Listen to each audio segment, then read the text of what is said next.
Bonjour à vous, bienvenue à l'école de guérison divine. Et aujourd'hui, nous allons d'abord lire Matthieu chapitre 12, verset 37. Matthieu chapitre 12, verset 37. Par tes paroles, tu seras justifié. Et par tes paroles, tu seras condamné. Je vais relire pour vous. Par tes paroles, tu seras justifié. Et par tes paroles, tu seras condamné. Qu'est-ce que le Seigneur est en train de dire? Le Seigneur dit, ce sont vos propres paroles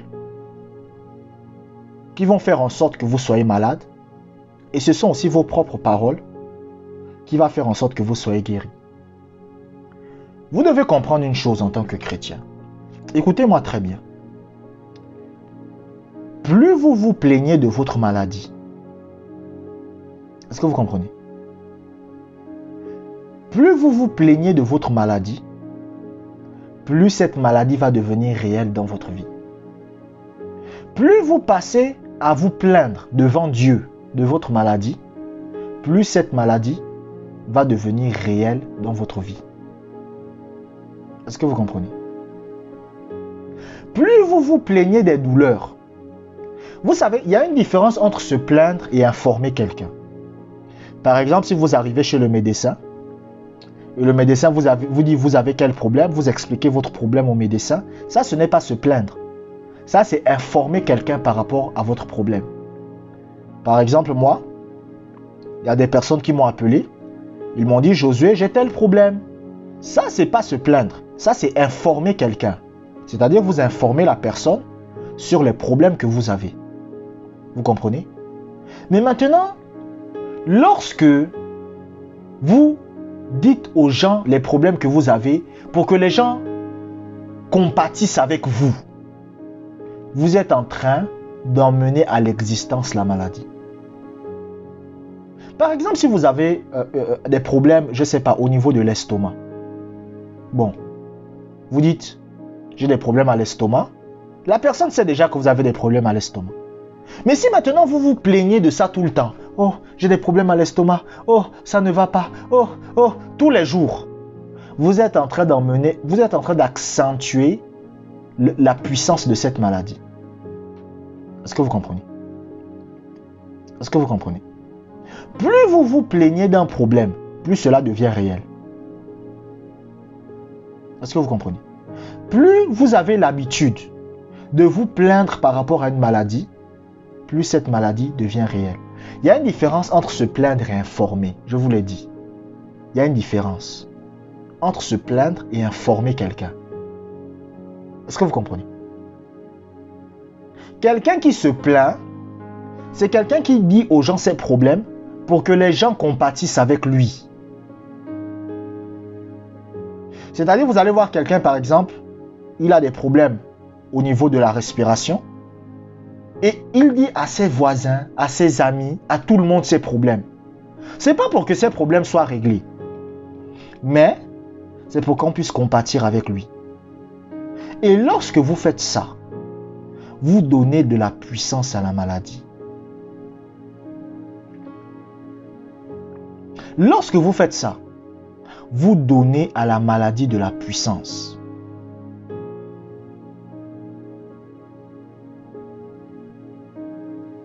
C'est pour ça que vous allez voir que dans la Bible nous recommande de ne pas se plaindre. Vous comprenez? C'est pour ça que regardez les épreuves que Jésus a vécues. Vous voyez Jésus se plaindre.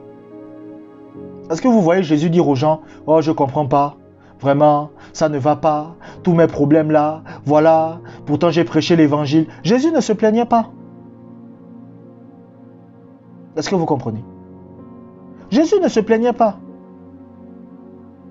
Plus vous vous plaignez d'une maladie, c'est-à-dire que plus vous parlez d'une maladie, écoutez, je vais vous dire une chose.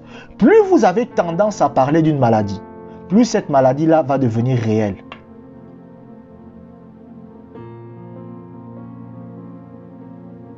Plus cette maladie-là va devenir réelle. Plus vous venez devant Dieu et vous priez, et vous parlez à Dieu de votre maladie, plus cette maladie-là va devenir réelle. Parce que les plaintes ne changent rien. Est-ce que vous comprenez? Les plaintes ne changent rien du tout. C'est-à-dire que ce n'est pas parce que quelqu'un se plaint que les choses vont changer. Ce n'est pas parce que quelqu'un se plaint que les choses vont évoluer. Les plaintes ne changent rien.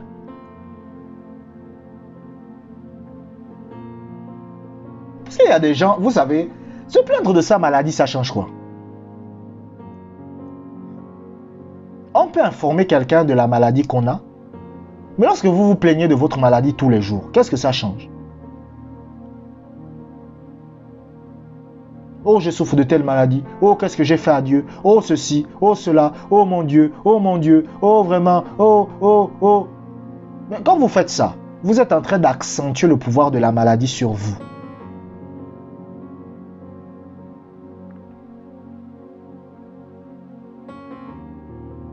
Il y avait une femme un jour, elle était dans une église. Tous les jours, elle venait se plaindre devant le pasteur. Oh, j'ai chaud. Oh, mon corps me brûle. Oh, mon corps me brûle. Oh, j'ai chaud. Oh, mon corps me brûle. Oh, mon corps me brûle. Le pasteur lui a dit, arrête de te plaindre de ce que ton corps te brûle. Commence à remercier Dieu pour ta guérison tous les jours. Et tu vas voir que ça va partir. Et lorsque la femme a arrêté de se plaindre que son corps la brûle, même quand elle voit ses voisins, oh, vraiment, je te dis, hein, oh, mon corps me brûle, oh, mon corps me brûle, oh. Le pasteur lui a dit, arrête ça.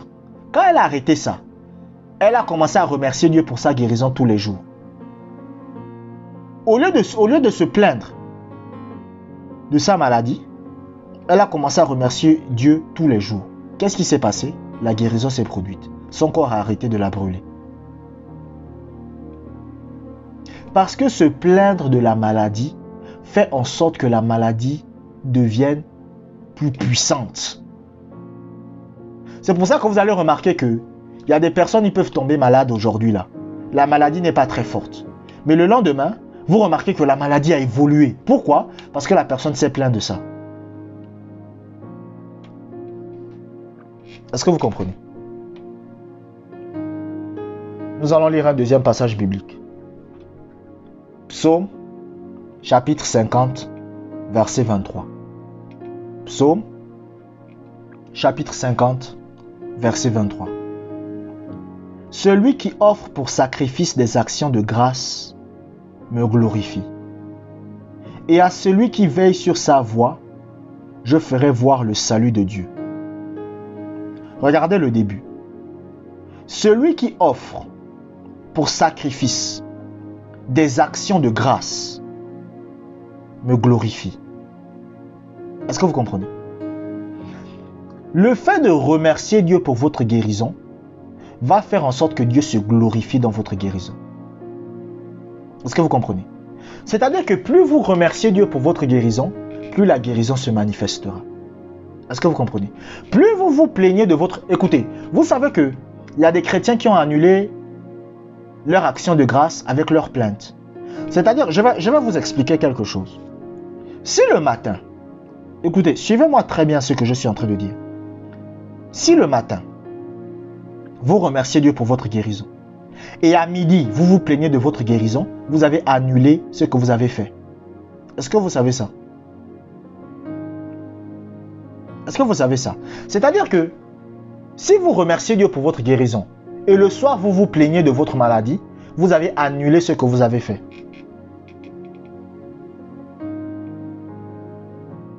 Si par exemple le matin, vous vous levez, vous dites, Seigneur, je te bénis, tu m'as guéri, tu m'as délivré, merci pour ta guérison, merci pour ta guérison. Et le soir maintenant, vous parlez à votre mari, vous dites à votre mari, oh j'en peux plus, oh vraiment cette maladie, j'en ai marre, ça me fait mal, j'en ai marre, cette maladie. Vous avez annulé tout ce que vous avez dit le matin.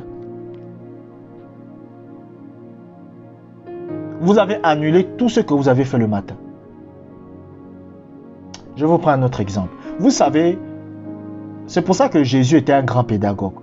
C'est-à-dire que dans l'enseignement, il faut toujours donner des exemples pour que la personne comprenne ce qu'on est en train de dire.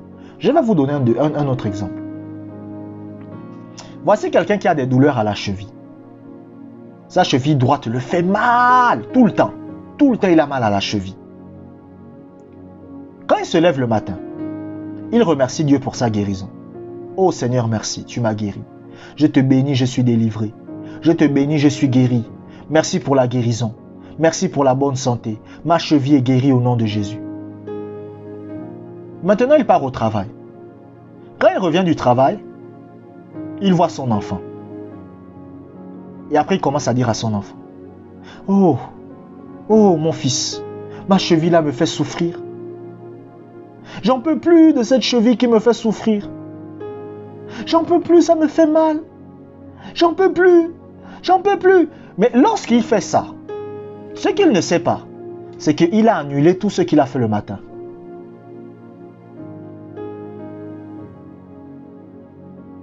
Il y a une différence entre informer quelqu'un et se plaindre. Je vous l'ai dit. Informer quelqu'un, c'est lorsque quelqu'un connaît le problème que vous avez. Maintenant, se plaindre, c'est lorsque vous dites les choses aux gens pour que les gens se morfondent sur votre sort. Ça ouvre la porte. Parce que, écoutez, quelqu'un qui a la foi ne va pas chercher à ce que les gens se morfondent sur son sort. Je vous prends l'exemple de Daniel et la fausse oignon.